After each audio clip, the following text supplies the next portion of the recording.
फिर भी इसके बावजूद भी डर लग रहा है, और तुम चाहते हो कि इस डर में अपना सब कुछ बर्बाद करके आ जाओ। चाहे लड़के हो या लड़की हो, दोनों के लिए, मैं तो दोनों के लिए बात कर रहा हूं। चाहे कोई फर्स्ट अटेम्प्ट दे रहा है या कोई सेकंड अटेम्प्ट दे रहा है।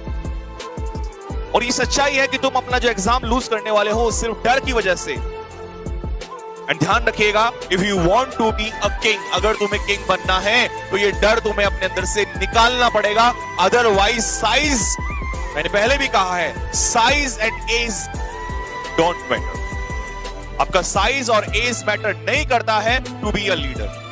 आपको अगर लीडर बनना है तो ये मैटर नहीं करता है, आपको इससे मजबूत होना पड़ेगा।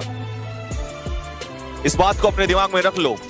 और अगर तुम आज डर रहे हो, तुम अभी रिटर्न पे डर रहे हो, तो तुम एसएसबी के लायक भी नहीं हो। और ये तो छोड़ो, इसको तो छोड़ो, मैं आपको एक और चीज दिखाता हूं अभी। आप ये सब तो छोड़िएगा, आप यहां आ जाइएगा। Do you feel guys, do you feel, क्या तुम्हें ऐसा लगता है कि तुम इसके लायक हो? कल तुम्हें यहीं पे जाना है। आज एक छोटा, अभी रिटर्न, सिर्फ रिटर्न में आपको इतना डर लग रहा है, कल यहां पे जाने लायक हैं आप लोग? ये सिर्फ इतना सा डर है जो तुम्हें डरा रहा है। अगर इस डर को नहीं निकालोगे तो दूसरा पार्ट जो आपका एसएसबी वाला है, वहां तुम्हें बाहर होना है। फिर उसके बाद जो जिंदगी की लड़ाई है, जो जिंदगी का एग्जाम है, life is also an exam. Obviously बात है, तुम्हें यहां भी बाहर होना है। तुम्हें पता है जहां तुम जाने वाले हो या जिस चीज के लिए तुम आगे बढ़ रहे हो, तुमसे पहले जिस रास्ते से लोग गुजरे हैं या जहां पर लोग अभी हैं, -50 डिग्री सेल्सियस टेम्परेचर में एक भारत का सिपाही जो है बिना डर के जीता है। 2-2 दिन, 3-3 दिन उसको खाना नहीं मिलता है, उसके बावजूद भी वो खड़ा रहता है वहां पे, क्योंकि उसके कंधों पे क्या है, जिम्मेदारी है। उसे खाना नहीं मिलता है, कुछ नहीं उसके पास, वो फिर भी कई बार फिर भी जीता है, लेकिन वो पीछे नहीं हटता। तो वो डर नहीं है उसके अंदर, वो कॉन्फिडेंस है। इस कॉन्फिडेंस के अंदर वो खड़ा हुआ होता है वहां पे। तो अगर आप अभी से डर रहे हो तो आप वहां जाने के लायक बिल्कुल भी नहीं। बिकॉज आप ये सोचते हो कि अभी एक छोटा सा एग्जाम होगा, फिर एसएसबी होगी। अरे रिटर्न से ही कहानी स्टार्ट हो जाती है। रिटर्न में भी आपको चेक किया जाता है। देखिए, इंडिया में हजारों ऐसे एग्जाम हैं जो आपके लिए बने हैं, बट आप इस एग्जाम के लिए बने हैं नहीं बने हैं, ये सोचने वाली बात। आप बहुत सारे एग्जाम दे सकते हो अपनी लाइफ में, बट यहां तो वही रुकेगा, वही टिकेगा जो डर को पहले ही निकाल देगा या डर पे काबू पा लेगा। और जिसने डर पे काबू पा लिया वो इसके लिए बना। नहीं तो हर दिन डर लगेगा। रिटर्न निकल जाएगा तो एसएसबी में जाने से पहले डर लगेगा, फिर एसएसबी में बाहर होना है, तो फायदा क्या है उस चीज का? इस डर को अपने अंदर से निकाल दे। मैं छोटी सी कविता आप लोग के सामने रखता हूं। आप डर की बात कर रहे हैं, सर अगर आपका डर नहीं निकाल दिया तो मेरा नाम बदल देना। और ये वो सच्ची लाइनें हैं, ये वो लाइनें हैं जो किसी भारत मां के एक सिपाही के द्वारा लिखी गई। ये कहानी है उस समय की जब एक भारत मां का एक बेटा देश के लिए शहीद हो गया। और वो आपको पता होगा कि जब किसी युद्ध में जाते हैं तो एक लेटर जो है, एक पत्र लिख के दे के जाना पड़ता है। और वो पत्र जो है, यदि वो शहीद हो जाए तो उसके घर पहुंचा दे। तो बेटा क्या लिख रहा? सबसे पहले उसने अपने पिता को बोला कि जितनी भारी लगती है ये शेषनाग को धरती, जितनी भारी लगती है ये शेषनाग को धरती, उतनी भारी लगी पिता को अपने बेटे की हरती। उतनी भारी लगी अब पिता को अपने बेटे की। पिता से और क्या कहता है? मैं तुम्हें बचपन में ही पहले ही बहुत दुख दे चुका हूं। मैं तुम्हें बचपन में पहले ही बहुत दुख दे चुका हूं। माफ करना मुझे ओ बापू, माफ करना मुझे ओ बापू, किसी और को मैं वचन दे चुका हूं। मैं भारत मां को वचन दे चुका हूं। अपने बारे में ना सोच के एक सिपाही हमेशा लड़ता है। वो अपने माँ बाप के बारे में भी छोड़, सबसे इंपॉर्टेंट लोग जो उसकी लाइफ में होते हैं उन्हें भी छोड़ के वो आगे बढ़ जाता है। वो कभी नहीं सोचता क्यों उसके अंदर डर नहीं है। उसके अंदर कभी डर नहीं आता। आगे सुन। उसके बाद भाई से क्या कहता है? सुन भाई, दुश्मन की गोली जब मेरी बाजू में लगी, सुन भाई, दुश्मन की गोली जब मेरी बाजू में लगी, ओ मेरे जिगर के टुकड़े, उस वक्त मुझे तेरी याद आई। सुन भाई, जब दुश्मन की गोली मेरी बाजू में आ समाई, उस वक्त मुझे सिर्फ तेरी याद आई। और मैं कह के लौटा उन दुश्मनों से, और मैं कह के लौटा उन दुश्मनों से कि मैं जा रहा हूं जिस तिरंगे में लौटकर, मैं जा रहा हूं जिस तिरंगे में लौटकर, मेरा भाई आएगा, मेरा शेर आएगा उस तिरंगे को लेकर, मेरा भाई आएगा, मेरा शेर आएगा उस तिरंगे को लेकर। लास्ट, अपनी सिस्टर के लिए क्या कहता है?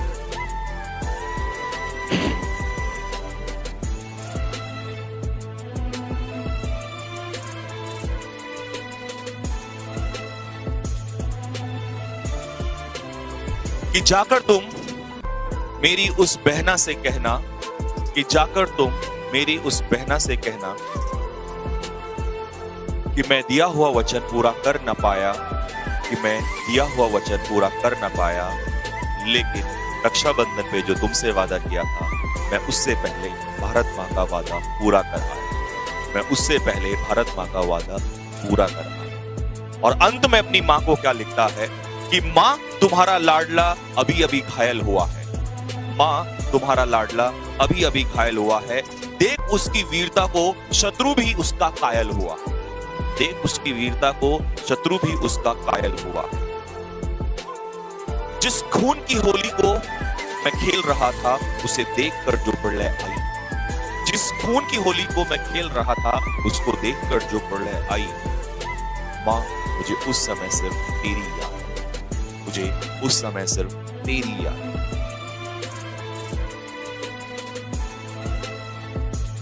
ऐसे हजारों एग्जाम्पल होंगे जिन्होंने अपनी शहादत इस देश के लिए, जिन्होंने हजारों बार लड़ाइयां लड़ी हैं और उनके अंदर कभी डर नहीं रहा। और आप एक छोटे से एग्जाम के लिए जिसके लिए जा रहे हैं, अभी से इतना डर ले रहे हैं, एंड डू यू फील कि आपको लगता है कि आप इस तरीके से आगे की लड़ाइयां लड़ोगे? सिर्फ एक छोटा सा एग्जाम है, अभी सिर्फ रिटर्न की बात है, इसके बाद एसएसबी है, एसएसबी के बाद फिर आपको आगे बढ़ना है। और लास्ट बट नॉट लीस्ट, ये तिरंगा जानते हो, ये तब लहराता है जब ऐसी हजारों लाखों सांसें जो हैं वहां पर खड़ी होती हैं। अब अपने कंफर्टेबल जोन में, ये कंफर्ट से बाहर खड़े होकर वहां खड़े होते हैं। इस -50 डिग्री सेल्सियस टेम्परेचर में सांस लेना भी मुश्किल होता है, लेकिन फिर भी वहां बहादुरों की तरह खड़े हुए। क्यों? क्योंकि उनके अंदर क्या नहीं है, उनके अंदर डर नहीं है। और तुम जिस डर को लेके जी रहे हो, क्या आपको लगता है कि आप उस तिरंगे को लहरा पाओगे?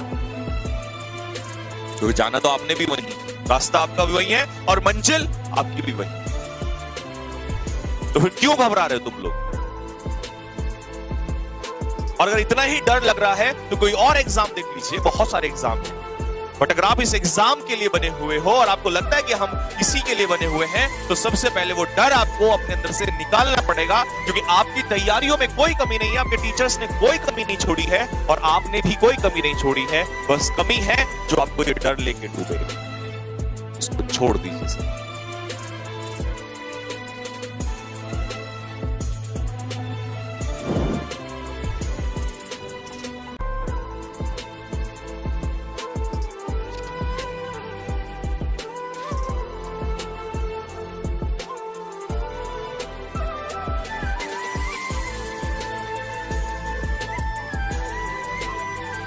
हाँ भाई, अब तो डर नहीं लग रहा किसी को?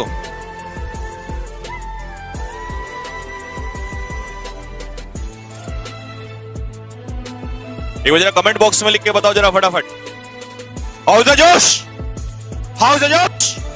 बस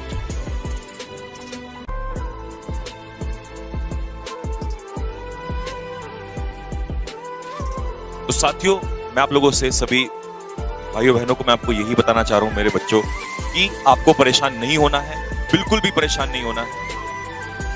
एक छोटा सा एग्जाम है जिसकी तैयारी आप बखूबी कर चुके हैं। दो तीन चीजें आपको मैं बता देता हूं इससे पहले, ठीक है, कि कहीं ना कहीं ऐसी चीजें हैं, इसका मैं आपको रीजन ये दे रहा हूं कि आपको इतना क्यों समझाया जा रहा है, क्योंकि हम भी कभी स्टूडेंट रहे हैं, हमने भी ये एग्जाम दिया है, और इन चीजों की वजह से, स्पेशली जिस डर की आप बात कर रहे हो, आपको पता है जिस समय आप पेपर को अटेम्प्ट करोगे, उस समय पेपर को अटेम्प्ट करते हुए जो क्वेश्चन आपके इजी होंगे, आप उन्हें भी नहीं कर पाओगे। और फिर आके बाद में क्या कहता है स्टूडेंट कि सर हमसे जो इजी क्वेश्चन थे हम तो वो भी छूट गया हमसे, ये तो हमें आते थे।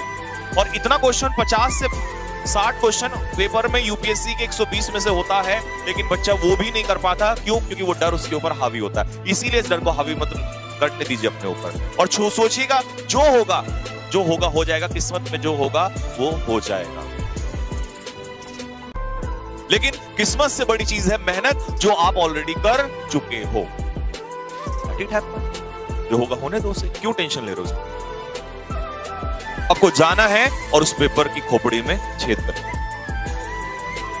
तो इसीलिए अगर आप यहां पर डर में बैठोगे तो इसका मतलब आप अपने टीचर्स पे विश्वास नहीं करते हैं, आप किसी पर विश्वास नहीं, आप पे खुद पे भी विश्वास नहीं है। और मैं फिर कह रहा हूं, we want to be a lion. अगर आपको शेर बनना है तो शेर बनने के लिए सबसे पहले यहां से बनना पड़ेगा, क्योंकि शेर साइज से किंग नहीं होता है, उसे ये है जो किंग बनाता है, उसका विश्वास उसे किंग बनाता है। अब अगर जानते हो तो जब एक चीता दौड़ता है और उसके आगे हिरण दौड़ता है तो स्पीड किसकी ज्यादा होती है? हिरण की ज्यादा होती है। जानते हो ना, सब कुछ जानते हो आप, मुझसे भी ज्यादा इंटेलिजेंट हो। हिरण की स्पीड ज्यादा होती है, लेकिन फिर भी टाइगर उसको क्यों पकड़ता है? क्योंकि टाइगर को कॉन्फिडेंस होता है तू इसे पकड़ लेगा, और हिरण को डर होता है कि तू ये मारा जाएगा। तो ये क्या चीज है जो उसको खत्म कर दिया? वो है डर। और टाइगर के पास क्या नहीं होता सर? डर नहीं होता। इसको निकाल के बाहर फेंक दो और बोला जो होगा देखा जाएगा, और फिर मुझे बताना कि कल क्या था।